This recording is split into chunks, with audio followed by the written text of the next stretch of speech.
요 며칠 사이 시간이 쏜 화살처럼 빠르다라는 말을 참 가슴 깊이 느끼게 되는 것 같습니다. 힘차게 시작했던 2022년도가 어느새 달력의 마지막 장, 마지막 숫자를 향해서 멈추지 않고 계속 달려가고 있기 때문이죠. 길 위에 교회된 우리들 어린 아이들로부터 시작하여서 노년에 이르기까지 모두가 오늘까지 지난 50주를 함께 걸어오매 정말로 애쓰고 수고를 많이 하였습니다. 각자의 삶의 자리와 환경은 다르지만 그 속에서 하나님의 말씀을 따라 손을 잡고 믿음의 바른 길 걸어가기 위해서 모두 부단히 노력하였죠. 우리 잠시 좌우 앞뒤로 시선을 돌려서 함께 지난 50주간 손잡고 믿음의 길을 걸어온 또 앞으로 함께 걸어갈 교우들을 바라보며 이렇게 격려하며 축복하고 싶은데요. 이렇게 한번 표현해 보시겠습니까? 오늘까지 한 해 동안 정말 애쓰셨습니다. 함께 고백하시겠습니다. 오늘까지 한 해 동안 정말 애쓰셨습니다. 한 번 더 고백하시다니요. 정말 수고 많으셨습니다. 고백하시겠습니다. 끝으로 고백할 때는요. 이렇게 고백하실까요? 함께 할 수 있어 참으로 큰 기쁨입니다. 함께 고백하시겠습니다. 아멘. 네. 우리 모두 정말로 한 해 동안 정말 애썼고 수고를 많이 하였습니다. 그 모든 현장에서 함께 할 수 있음이 정말 말로 표현할 수 없는 큰 기쁨이었죠. 우리들 오늘까지 걸어오매, 아니 달려오매 주어진 결과를 떠나서 누구 하나 빠지지 않고 이 시대를 이끌어갈 리더로서 자신의 자리에서 최선을 다해 열심히 살아왔습니다. 삶의 자리에서 귀한 열매들을 맺음에 기쁨과 감사가 넘쳐 흘렀고 때로는 아쉬움 가운데 눈물을 흘리기도 하였죠. 그런데 말이죠. 이쯤 곰곰이 생각해 보면 이런 우리들에게 이 시대가 참 냉소적인 것 같습니다. 참 잘했다. 고맙습니다. 애쓰셨습니다. 수고 많으셨습니다. 칭찬하기보다는 앞으로 더 잘하자. 좀 더 힘내자. 열심히 하자. 수고하세요. 수고합시다라는 말을 건넬 때가 더 많은 것 같습니다. 어찌 들으면 칭찬과 격려처럼 들리지만 한 번 더 생각해 보면요. 이거는요. 당근이 아니라 채찍일 경우가 더 많습니다. 좀 더 잘하세요. 좀 더 열심히 힘내세요. 열심히 하세요. 수고 좀 해보세요. 라고 들리는 것 같죠. 어떤 이들은 아예 이런 말조차 하지 않고 우리가 하는 모든 수고와 헌신과 애씀을 당연하게 여기며 서로에게 무관심하기까지 합니다. 사랑에 담긴 칭찬, 격려, 응원, 공감이 사라져가고 있는 이 시대, 지금까지 힘차게 달려온 우리들, 그래서일까요? 이 연말을 맞이함에 마음 조금 저 구석 속에 서러운 마음이 들기도 하고요. 아쉬운 마음도 있기도 하고 한편으로는 허전함도 찾아오기도 합니다. 이러함은 사실 어제 오늘만의 이야기는 아닌 것 같아요. 2000년 전 예수님께서 사역하고 계실 그 당시에도 이스라엘 가운데 이러한 시대상이 자리하고 있었죠. 마태복음 11장 16절과 17절 말씀은 당시 이스라엘의 시대상을 이렇게 표현합니다. 함께 읽겠습니다. 시작. 이 세대를 무엇으로 비유할까? 비유하건대 아이들이 장터에 앉아 제 동물을 불러 이르되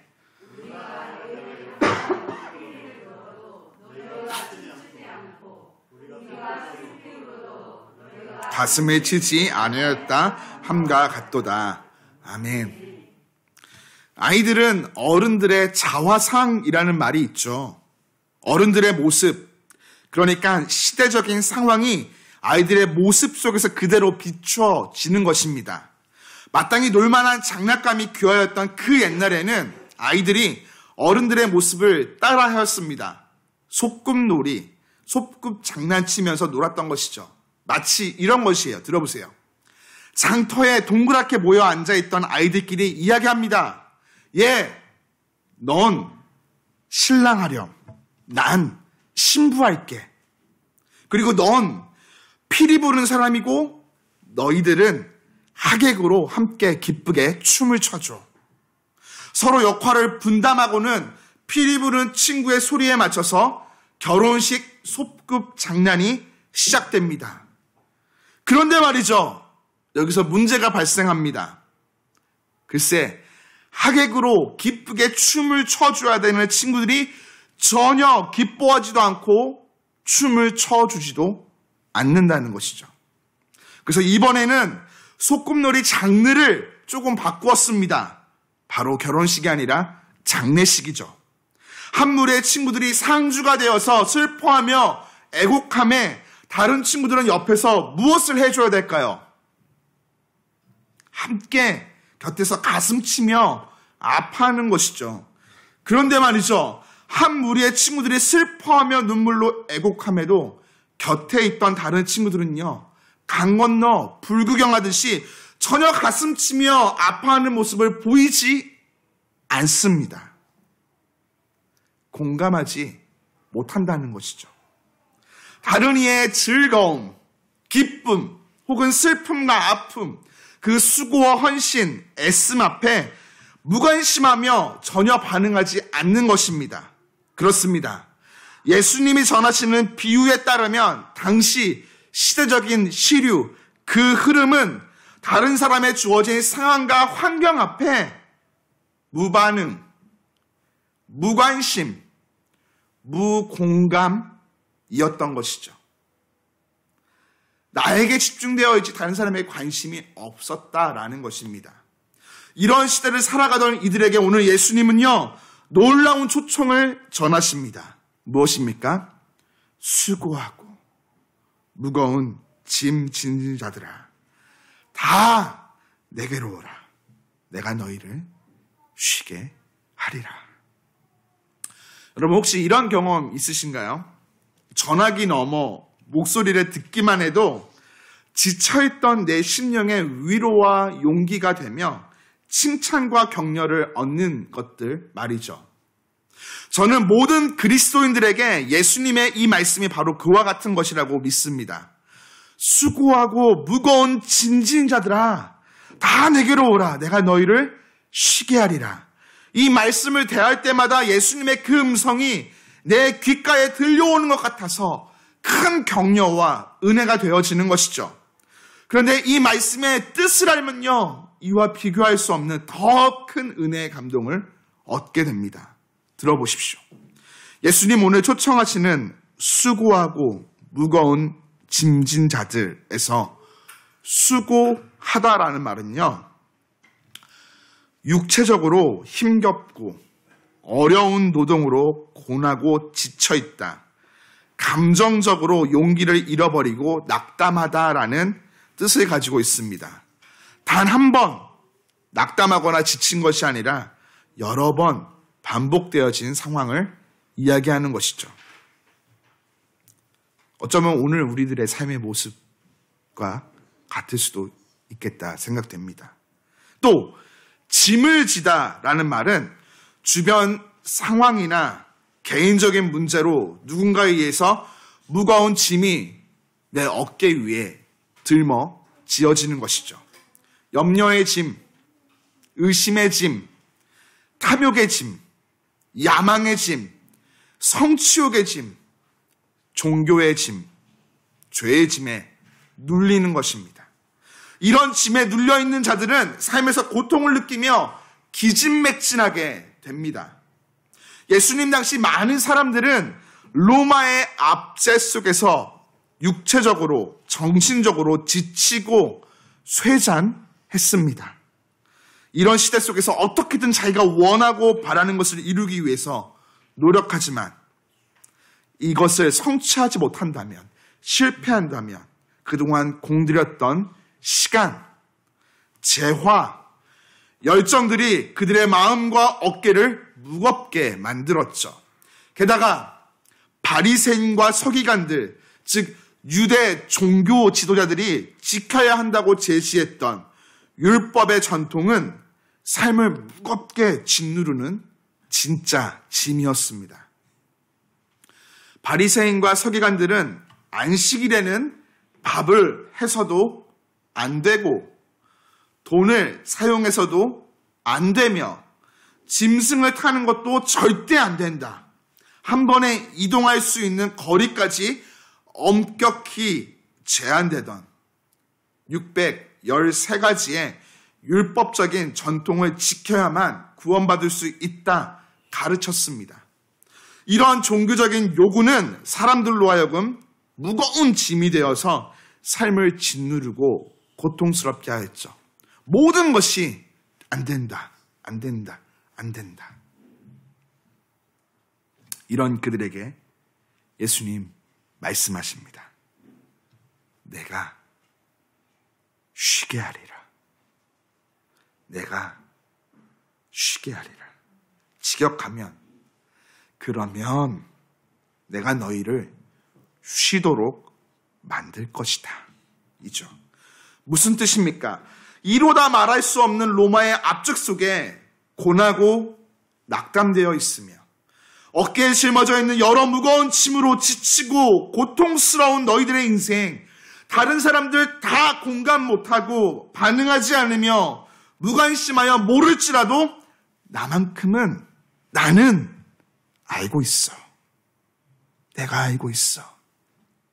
그래서 너희에게 쉼, 안식을 줄 거야 라고 말씀하고 계시는 것이죠.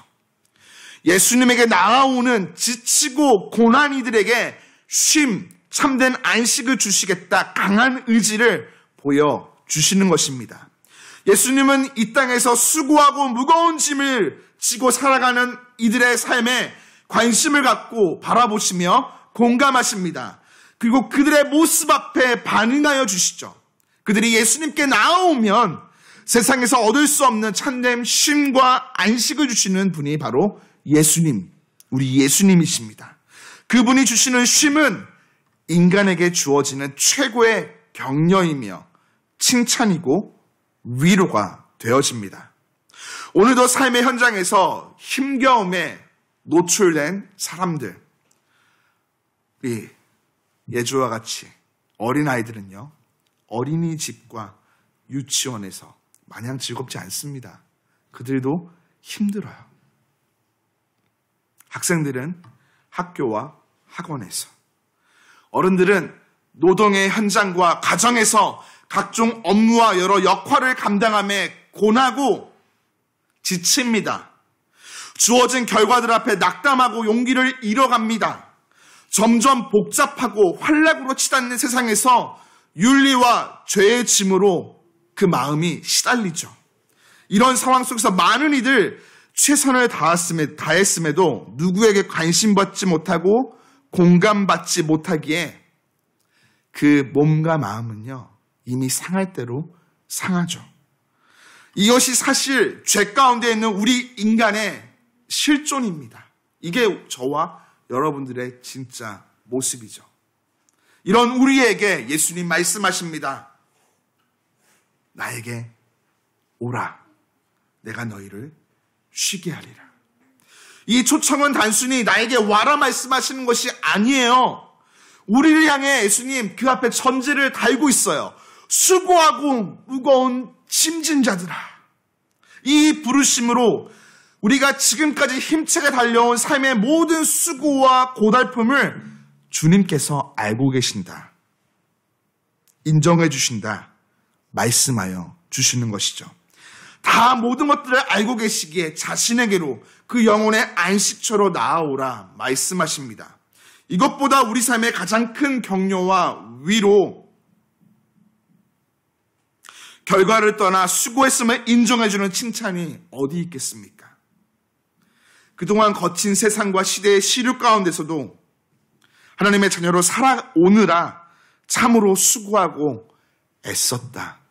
이제 내 안에서 참 쉼을 누려라 말씀하여 주시는 것이죠. 그렇다면 예수님 앞에 나아갈 때, 이 쉼을 얻고자 나아갈 때 우리 삶에 허락하시는 그 쉼이라는 것 어떤 것일까요? 예수님은 오늘 본문 29절을 통해 이렇게 말씀하십니다. 나는 마음이 온유하고 겸손하다. 나의 멍에를 메고 내게 배워라. 너희 마음이 쉼을 얻을 것이다. 먼저 예수님은 자신의 마음이 온유하고 겸손하다 말씀하십니다. 네. 그 마음 속에 친절과 너그러운 태도, 낮아짐이, 겸손함이 담겨 있다라는 것이죠. 예수님께서는 세상살이에 지쳐있는 우리들, 올 한 해 힘차게 달려와서 가지고 있던 원료를 다 태우고 이제 빨간불이 깜빡깜빡 들어오고 있는 상태에 놓인 우리를 맞아주심에 가시돋은 세상처럼 대하지 않으십니다. 친절함과 너그러운 마음으로 우리를 반기시며 품어주시죠. 우리가 그 앞에서 혹시라도 부담 느낄까봐 일부러 자신을 낮추는 겸비한 마음 자세까지 보여주십니다. 예수님은 낮고 비천한 자리에 살며 지치고 고난 자들, 세상 앞에 상처 입은 자들에게 자신을 낮추시며 겸손한 자로 오실 것이라고 구약 성경에서부터 예언되었던 메시아이죠. 이사야 선지자와 예레미야 선지자는 그 오실 메시아 예수님께 나아가 우리가 쉼을 누림에 피곤한 심령이 상쾌함을 얻고 연약하고 지친 심령이 그 안에서 단잠을 자게 될 것이다 라고 예언하였습니다. 진정한 쉼은요, 여러분, 육체만 편한 것이 아닙니다. 육체만 편하잖아요. 마음이 불안해요. 언제 이것이 떠나갈지 모르기 때문이죠. 마음, 그 심령이 평안해야 참된 안식을 누릴 수가 있습니다. 예수님 안에 거할 때 바로 우리들 이를 얻을 수가 있는 것이죠. 우리의 지친 몸과 영혼이 예수님께 나아갈 때 온유함과 겸손함 속에서 참된 회복을 얻게 되는 것입니다. 여러분, 세상은요, 우리를 향해서 대가 없는 친절과 너그러움을 베풀지 않습니다. 대가를 지불해야만 우리에게 베풀어 줍니다. 그러나 예수님은 우리가 자신에게 나아가는 것 그 자체만으로도 친절과 너그러움을 아낌없이 베풀어 주십니다. 세상은 우리를 향해 점점 더 높아져 다스리고 통치하려 하지만 예수님은 이 땅에 육신의 몸을 입고 오실 정도로 자신을 낮추시며 겸손한 마음과 태도로 우리에게 다가오십니다. 오늘도 예수님 우리가 예배를 통해 그 앞에 나아가며 변함없이 친절과 너그러움으로 두 팔 벌려 맞아주셨고 우리보다 앞서 이곳에 오셔서 기다리심으로 겸손함이 어떤 것인지를 보여주셨죠. 이것이 이 말씀의 진리를 우리에게 증명합니다. 이렇게 예수님께 우리가 나아가 쉼을 얻음에 예수님 우리에게 한 가지를 당부하십니다. 바로 자신의 멍에를 메고 배우라는 것이죠. 여러분, 멍에가 무엇인지 아십니까? 저도 태어나서 한 번 정도만 본 것 같습니다. 한국이 아닌 외국에서. 네. 소나 나귀가 쟁기나 수레를 끌며 일할 수 있도록 목에 얹어 매는 나무로 만든 도구이죠. 생각해 보세요. 수고하고 무거운 짐진 자들 쉼 주신다고 해서 왔는데 목에 매는 일하는 멍에를 매라고요? 이거 너무한 거 아닙니까? 모순 아닌가요? 반문할 수도 있을 것입니다. 그러나 여러분, 예수님이 주시는 안식은 모순이 아니라 역설입니다. 세상 멍에는 고됨과 지침을 안겨다 주지만 예수님이 허락하시는 멍에는 그 멍에를 메고 배울 때 우리는 참된 안식을 얻게 됩니다. 예수님 당시 멍에의 모습은요, 조금 독특함이 있었습니다. 한국이나 여러 나라에 가보면 멍에를 전시하는 것을 볼 수 있는데요. 한 마리가 매는 멍에들이 전시되어 있죠. 그러나 예수님 당시 팔레스틴 지역의 멍에는요, 한 마리가 아닌 반드시 두 마리가 한 쌍이 되어서 이루는 매는 멍에였습니다. 무슨 뜻입니까? 너 혼자 멍에 매는 것이 아니라 나와 함께 멍에를 매자 말씀하시는 것이죠. 우리가 예수님께 나아가 메어야 될 멍에는 우리 혼자 힘겹게 매는 1인용 멍에가 아니라 예수님과 함께 매는 2인용입니다. 따라서 우리가 예수님의 멍에를 매기만 하면 우리는 자연히 걸어가는 인생길에서 예수님과 동행하게 되며 그분의 인격과 교훈과 삶을 배우게 됩니다. 세상 어디에서도 배울 수 없는 하나님의 놀라운 경륜과 거룩하고 오묘한 뜻들을 예수님을 통해서 배우게 되는 것이죠. 예수님께서 우리와 동행하여 주시면, 예수님과 함께 걸어가면 우리는 지치고 힘들 때 마치 암탉이 병아리를 품듯 예수님의 품에 안길 수 있게 되고 말씀으로 격려를 받으며 깨닫는 은혜를 얻게 됩니다. 우리 삶을 예수님께서 주도해 주시는 것이죠. 다시 말해 예수님이 허락하신 멍에를 메고 따르고 배우게 되면 거친 세상에서 우리 홀로 인생길을 헤쳐나가는 것이 아니라 예수님께서 앞장서서 예비하신 길을 따라가게 된다라는 것입니다. 그 길에서 예수님, 우리 인생의 고민을 한 발 앞서 해결해 주시고 때마다, 일마다, 시마다 우리의 필요를 채워주시는 풍요로운 삶을 허락해 주신다는 것이죠. 믿으십니까? 그뿐만이 아닙니다. 예수님 멍에 그 짐은요, 율법주의자들이 백성들에게 부과했던 그들이 지어야 될 멍에, 삶을 짓누르던 무거운 짐과는 전혀 다릅니다. 율법주의자들, 자기 스스로도 지키지 못했던 여러 조항들을 제시하며 백성들의 목에 멍에를 지게 하였다면, 어깨에 무거운 짐을 올려놓았다면 예수님의 멍에와 짐은요, 쉽고 가볍습니다. 예수님께서 이 땅에 오사 그 모든 것을 우리를 위해 십자가에서 단번에 해결해 주셨기 때문이죠. 더 이상 그 조항을 지킬 필요가 없습니다. 예수 그리스도의 이름을 믿기만 하면 우리의 삶에 구원의 은혜가 임하기 때문이죠. 여러분, 인생의 영적 혹은 육적인 수고와 짐은 오직 예수님 안에서만 가벼워질 수 있습니다. 온전한 쉼을 얻게 되는 것이죠. 세상은 지금도 연말 연시라 하여서 예수님이 아닌 곳에서 TV, 예능, 술, 도피적인 여행, 음란물, 인생의 고통을 무디게 만드는 다른 것들에게서 쉼을 얻고 위안을 얻으라 말합니다.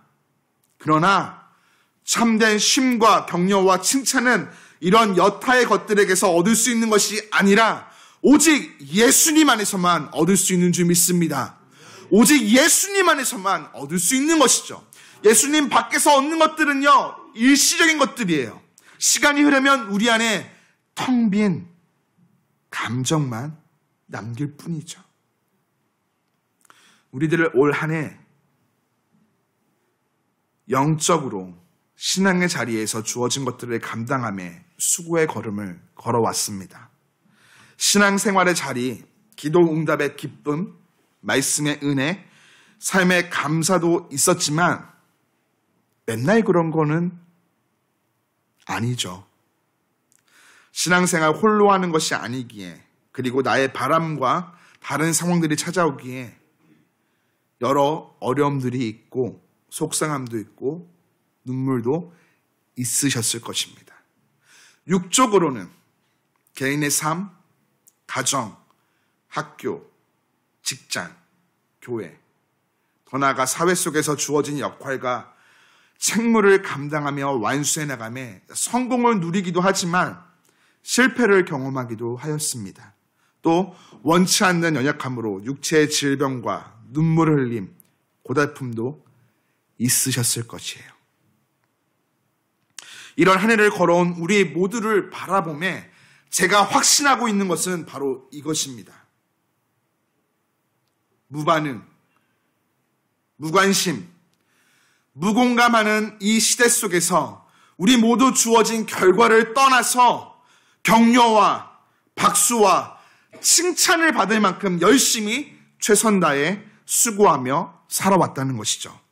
그리고 우리 주님, 이 모든 것을 다 알고 계신다는 것입니다. 대림절 네 번째 주일입니다. 대림절의 절정을 향해 달려가고 있습니다.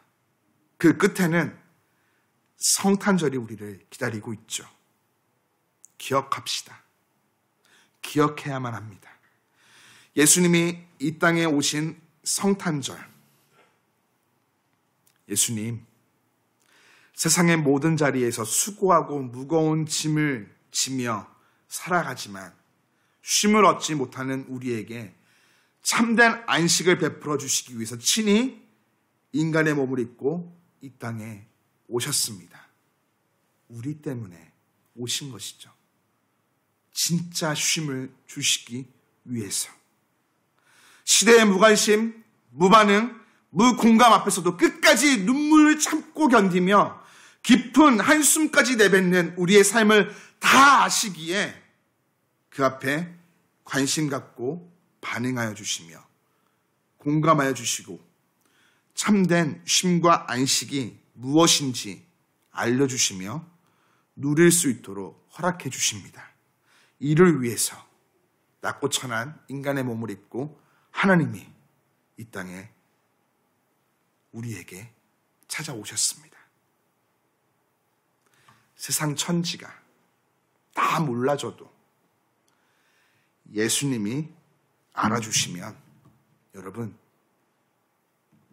그것이면 충분합니다. 그것이면 충분합니다. 맞습니까? 예수님 오늘도 우리에게 세상 속에서 그리스도인으로 살아가며 수고하고 무거운 짐을 지느라 참 애썼구나. 내 안에 들어와 쉼을 누리렴 말씀하십니다. 다 내게로 오라. 내가 너희를 쉬게 하리라.